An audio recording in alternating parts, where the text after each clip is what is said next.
Good evening. Where is Musalia Mudavadi going to get 70% for him to be the Prime Minister?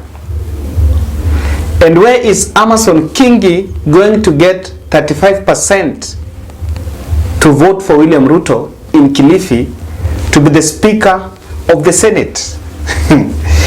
These are the questions that Kenyans are asking after that leaked power sharing document by the Kenya Kwanza team. But as you still ponder around that, I did my analysis on this and I asked some two questions. One was, why the issue of the BBI? Why Prime Minister and you post BBI? And I also asked, what was the stake for Mount Kenya and why is it not there? Now apparently, when we were doing that analysis, Moses Kuria was having an interview in I think K24 Punchline show, and he said that they've never sat and even discussed anything about positions. Today, the 12th of May, William Kabogo is threatening to leave the Kenya Kwanza coalition because according to him, some of the agreements that they had with William Ruto was not in that power sharing agreement. In fact, according to him, there seems to be no problem with the so-called positions that they have created. But the issue of one man, one shilling, one vote is not given the priority. From where I'm seated, I think William Kabogo is representing some group. And most interestingly, it is most likely that he's representing a group of leaders or political parties that feel they have been sidelined from that coalition.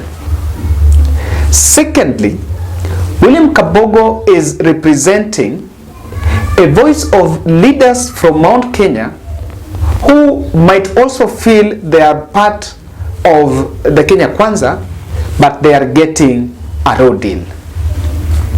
Now, if you happen to have seen it, I think I'll get the document probably in the course of this week. If you happen to peruse that document, the positions of Speaker to the Senate, Speaker to the National Assembly, both went to the newcomers.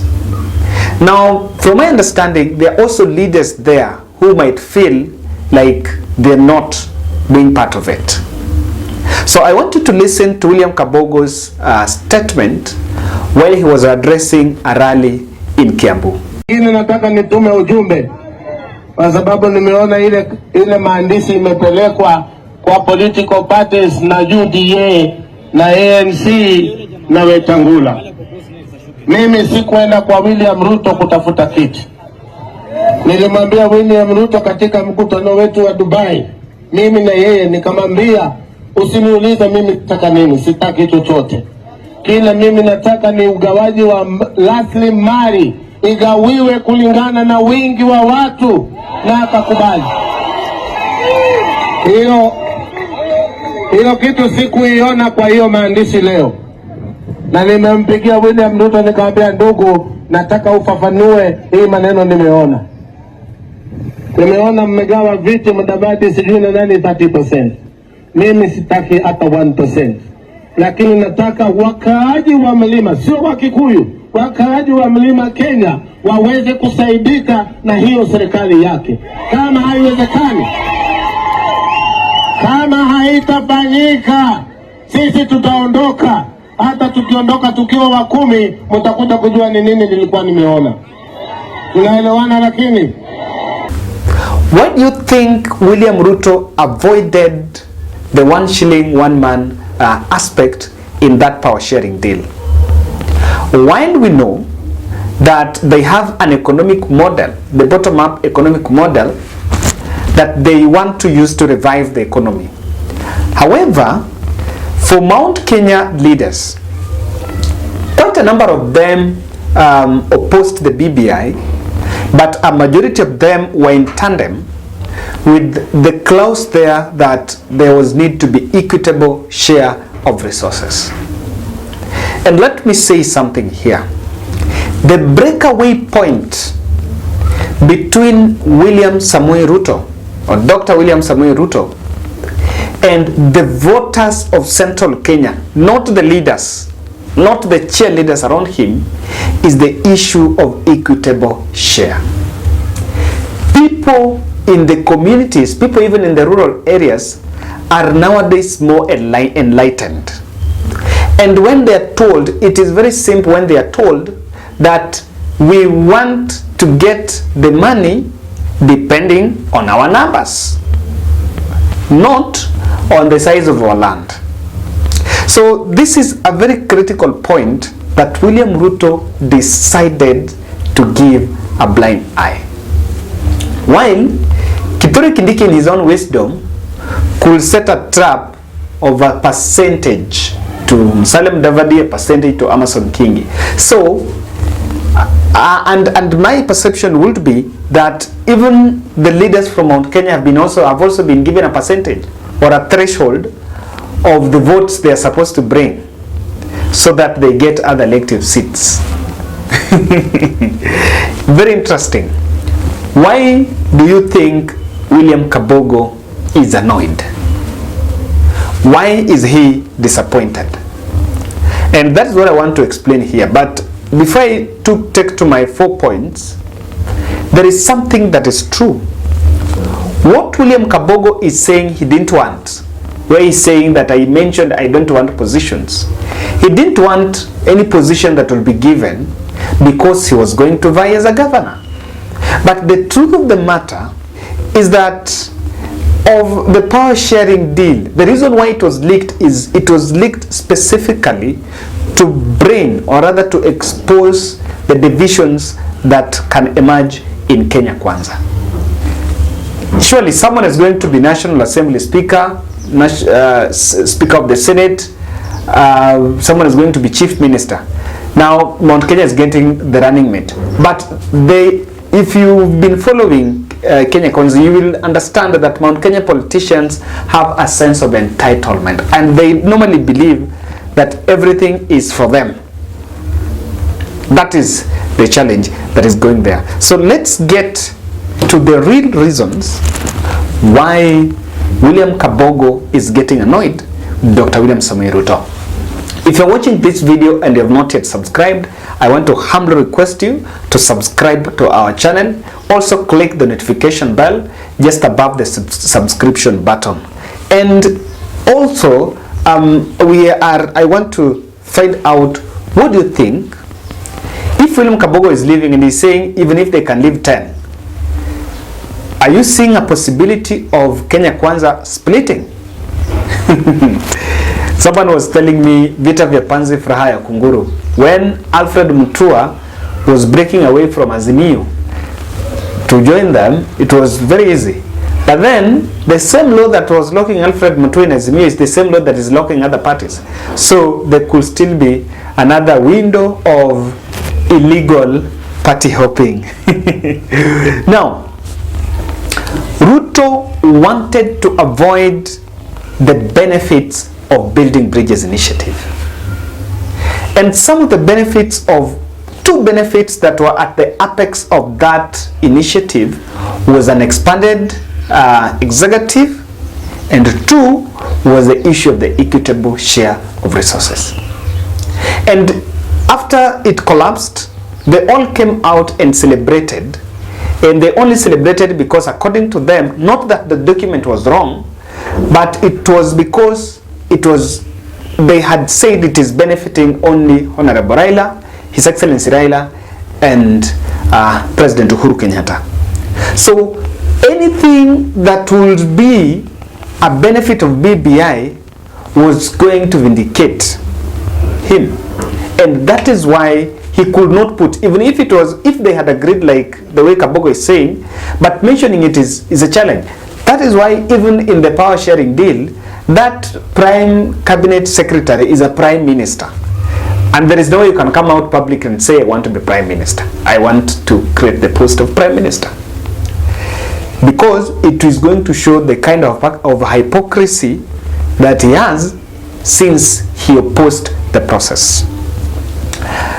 ladies and gentlemen, from the way William Kabogo is talking, and I said from the onset of this analysis that he's representing a group, the fringe parties within Kenya Kwanza that are not part of the three of the legates of the founder parties, that is, the founder parties of Kenya Kwanza are UDA, Ford Kenya, and ANC. So these other parties zina join from in between. So any other, I want to understand that maybe the Chama cha Kazi, Tujibebe party by Kabogo, all these are maybe benefiting from UDA. So these fringe parties were left out. And the split that is coming is this.